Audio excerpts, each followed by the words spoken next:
Kenapa kita kena ada simpanan? Stigma masyarakat kita, kalau gaji 3,000, kena belanja 3,000. Tak kisahlah gaji besar ke kecil, majoriti rakyat kita tetap tak ada simpanan.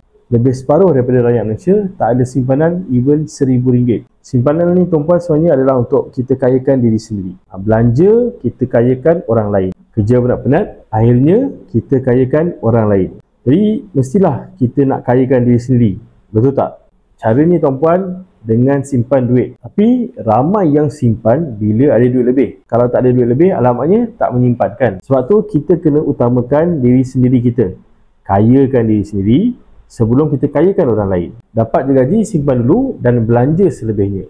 Bukan kita simpan kalau ada duit lebih. Jadi berapa banyak kita nak simpan? Ikut pakar Tuan Muhammad Aziz Ali, sekurang-kurangnya kita simpan 10% daripada income bulanan kita. Kalau tak mampu, boleh simpan dengan mulakan serendah RM100 saja dulu. Sebenarnya kalau kita simpan duit, kononnya duit tak cukup.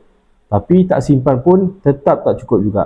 Jadi baiklah kita simpan, setidak-tidaknya kalau duit tak cukup, kita masih ada lagi simpanan kita. Kemudian langkah seterusnya kalau boleh kita tambah pendapatan supaya kita boleh menyimpan dengan lebih banyak lagi dan bina kekayaan untuk diri kita sendiri dengan lebih cepat. Bagi tuan-puan yang masih belum ada simpanan emas, boleh klik beg biru di bawah ataupun DM saya untuk saya bantu tuan-puan daftar akaun emas tuan-puan hari ini.